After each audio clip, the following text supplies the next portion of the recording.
Hello बच्चों, good morning. मैं आपकी मैम ज्योति सेंगर। आज हम कक्षा 1 हिंदी का 9 चैप्टर पढ़ने जा रहे हैं। बच्चों, मेरे साथ आप भी बुक खोलिए और इस चैप्टर को पढ़िए। हेलो बच्चों, मैं ज्योति सेंगर, आपकी मैम। आज हम हिंदी का कक्षा 1 का 9 चैप्टर पढ़ने जा रहे हैं। आप भी मेरे साथ बुक खोलिए और मेरे साथ चैप्टर को स्टार्ट कीजिए। बच्चों, चैप्टर का नाम है कुट्टी। प्रस्तावना में है बच्चों, प्रस्तुत कहानी में बंदर व ऊँट की मित्रता को दर्शाया गया है। इस कहानी से ये शिक्षा मिलती है कि मित्र की हमेशा सहायता करनी चाहिए, मित्र से कभी रूठना नहीं चाहिए। आओ पढ़ें। बच्चों, अब हम इस चैप्टर को स्टार्ट करते हैं। एक बंदर और ऊँट में अच्छी दोस्ती थी, पर थोड़े दिनों बाद किसी बात पर उनमें अनबन हो गई। अनबन यानी बच्चों लड़ाई झगड़ा हो गया। दोनों अब एक दूसरे से बोलते नहीं थे। दोनों एक दूसरे से बोलना बंद कर दिया था, लेकिन दोनों को एक दूसरे की बहुत याद आती थी। बच्चों, दोस्त थे, इसके बाद झगड़ा हो गया, तो इसके बाद भी दोनों को एक दूसरे की बहुत याद आती थी। एक दिन बंदर तालाब के किनारे एक पेड़ पर बैठा था। तभी उसे उस पार के अमरूद के पेड़ पर फलों की महक आई। बंदर ने ऊँट से कहा, भाई ऊँट, क्या तुम मुझे तालाब के उस पार छोड़ाओगे? क्यों नहीं मित्र, यह तो बहुत छोटी सी बात है। ऊँट ने कहा, ये तो बहुत छोटी सी बात है मित्र, मैं आपको तालाब के उस पार छोड़ाऊंगा। ऊँट ने तुरंत अपनी पीठ पर बंदर को बैठाया और तालाब के उस पार अमरूद के बाग में जा पहुंचा। ऊँट की पीठ पर बैठे बैठे ही बंदर ने ढेरों मीठे मीठे अमरूद तोड़े और खाए, ऊँट को भी खिलाए। बच्चों, अब अपन आते हैं अगले पेज पे। दोनों को एक दूसरे का साथ बहुत अच्छा लग रहा था। माफ़ करना, मैंने तुमसे कुट्टी करके बहुत बड़ी भूल की थी, आखिर बंदर ने कह ही दिया। बच्चों, बंदर ने उस ऊँट से बोला, माफ़ करना दोस्त, मैंने तुमसे कुट्टी करके बहुत बड़ी भूल की थी। और मैंने भी। ऊँट बोला, हाँ मैंने भी बहुत गलती की। तो ठीक है, आज से हमारी कुट्टी नहीं अब्बा है, बंदर ने कहा। वह तो कब की हो गई, ऊँट ने कहा और हंस दिया। बंदर भी खिलखिलाकर हंस दिया। दोनों देर तक हंसते रहे, फिर दोनों तालाब के दूसरे किनारे की ओर चल दिए। बच्चों, दोनों दोस्तों की फिर से दोस्ती हो गई और दोनों बहुत देर तक हंसते रहे और दूसरे किनारे की तरफ चल दिए। बच्चों, अब अपना चैप्टर यहीं ख़त्म होता है। अब अपन आते हैं अभ्यास की तरफ। शब्द ज्ञान, इसमें बच्चों कुछ मायने दिए गए हैं, मीनिंग यानी शब्दार्थ दिए गए हैं। आप इनको भी लिखना और याद करना। दोस्ती, नंबर पहला शब्दार्थ है बच्चों दोस्ती। दोस्ती यानी मित्रता। इस दूसरा है महक यानी बच्चों खुशबू। अगला आता है बच्चों बाग यानी बगीचा। अनबन कहते हैं बच्चों झगड़े को। अनबन यानी झगड़ा। इन शब्दार्थों को आप लिखना और इन्हें याद करना। इसके बाद आते हैं बच्चों अपन अभ्यास की तरफ। नंबर 1 पे बच्चों सही विकल्प पर सही का चिन्ह लगाइए। नंबर का पे बच्चों बंदर किसकी पीठ पर बैठा था? इसके 3 ऑप्शन दिए गए हैं बच्चों। नंबर आ पे है शेर की, नंबर 2 बा पे है सियार की और सा पे है, नंबर 3 पे सा है बच्चों, उस पे लिखा है ऊँट की।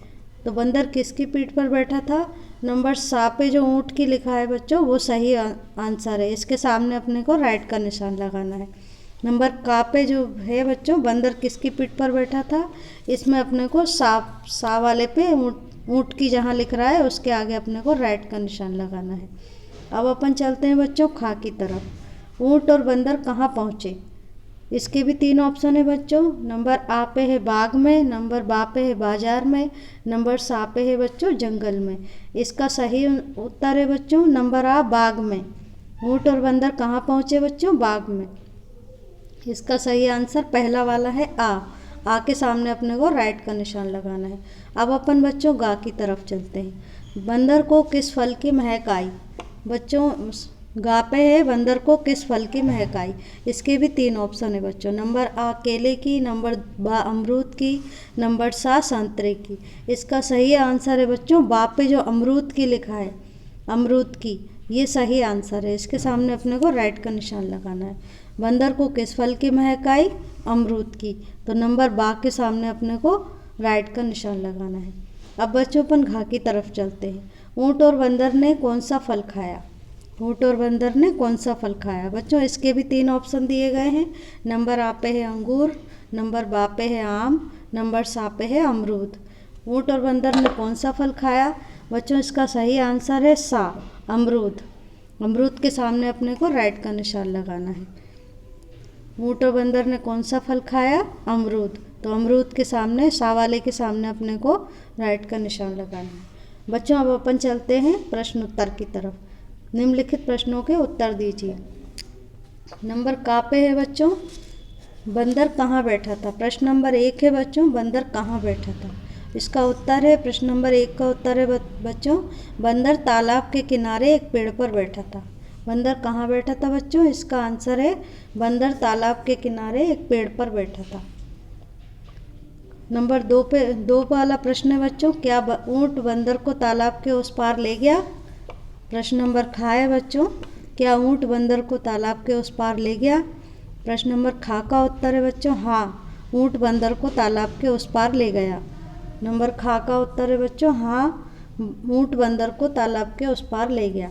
नंबर गा पे है बच्चों, क्या अंत में ऊँट और बंदर की दोस्ती हो गई? प्रश्न नंबर गा है बच्चों, क्या अंत में ऊँट और बंदर की दोस्ती हो गई?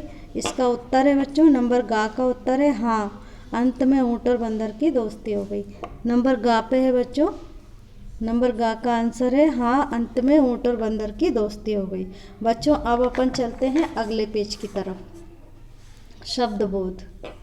चित्रों को उनके नामों से सही सही मिलाइए। चित्रों को उनके नामों से सही सही मिलाइए। नंबर का पे बच्चों, ये पेड़ का चित्र बना है। नंबर खा पे है, ये फल का चित्र बना है, अमरूद का चित्र बना है। नंबर गा पे है बच्चों, ये ऊँट का चित्र बना है। तो इस साइड भी लिखा है ऊँट, वृक्ष और अमरूद। नंबर का पे जो पेड़ का चित्र बना है बच्चों, इसको अपन वृक्ष जहाँ लिख रहा है वहाँ पे मिलाएंगे। नंबर का सही आंसर है वृक्ष। तो किस चीज़ का चित्र बना है? वृक्ष का।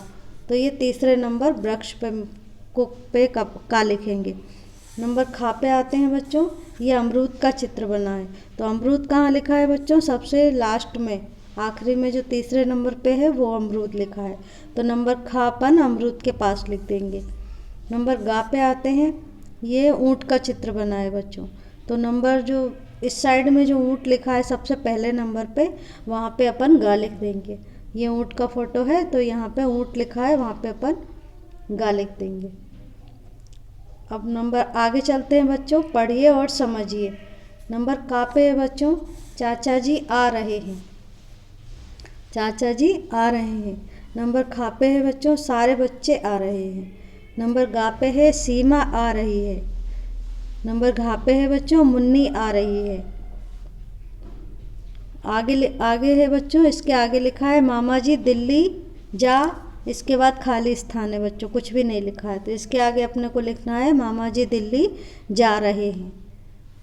मामा जी दिल्ली जा रहे हैं लिखना है बच्चों। नंबर खा पे लिख रहा है बच्चों, सारे बच्चे आ रहे हैं। इसके सामने अपने को लिखना है सारे बच्चे नाटक खेल, इसके बाद खाली जगह पड़ी है। तो इसके आगे अपने को लिखना है सारे बच्चे नाटक खेल रहे हैं। क्या लिखना है बच्चों? नंबर खा के सामने अपने को सारे बच्चे नाटक खेल रहे हैं। नंबर गा पे आते हैं बच्चों, सीमा आ रही है। इसके आगे अपने को लिखना है गीता कहानी पढ़। इसके आगे अपने को लिखना है बच्चों गीता कहानी पढ़ रही है। नंबर घा पे आते हैं, मुन्नी आ रही है। इसके आगे लिखा है चुन्नी गा, इसके बाद खाली जगह पड़ी है तो वहाँ पे अपने को लिखना है चुन्नी गा रही है। नंबर गा के आगे अपने को चुन्नी गा रही है लिखना है बच्चों। अब बच्चों व्याकरण बोध की तरफ आते हैं अपन। इसमें व्याकरण पढ़ते हैं अपन। समान अर्थ वाले शब्दों के सही जोड़े बनाइए। ऐसे शब्दों के जोड़े बनाइए जिनके अर्थ समान हो, मतलब एक जैसे हों। जैसे कि शेर, अनबन, महक और वृक्ष। एक साइड लिख रहा है बच्चों शेर, अनबन, महक और वृक्ष। दूसरी साइड लिख रहा है बच्चों पेड़, घूमना, खुशबू और झगड़ा। तो नंबर पहले पे आते हैं अपन शेर। शेर का जो समान अर्थ वाला शब्द है वो क्या है बच्चों? घूमना। ये जो नंबर सेकंड पे लिखा है घूमना, शेर के आगे अपने को लिखना है बच्चों घूमना, शेर करना माने घूमना। इसके बाद आते हैं अनबन। अनबन का क्या होता है बच्चों? समान अर्थ झगड़ा। अनबन का समान अर्थ है झगड़ा, अनबन के सामने अपने को झगड़ा लिखना है। इसके बाद आता है बच्चों महक। महक का समान अर्थ कौन सा है बच्चों? खुशबू। तो महक के सामने खुशबू लिखा है वो सही है। अब चौथे पे आते हैं बच्चों वृक्ष। वृक्ष का समान अर्थ क्या है बच्चों? पेड़। वृक्ष का समान अर्थ है पेड़। तो अपने को ऐसे शेर के सामने घूमना लिखना है, अनबन के सामने झगड़ा, महक के सामने खुशबू और वृक्ष के सामने पेड़। रचनात्मक कार्य। नीचे गए चित्र में सुंदरता से रंग भरिए। बच्चों ये चित्र दिया गया है, इसमें आप अपनी इच्छा से रंग भरिए। इसी के साथ अपना ये चैप्टर बच्चों यहीं ख़त्म होता है।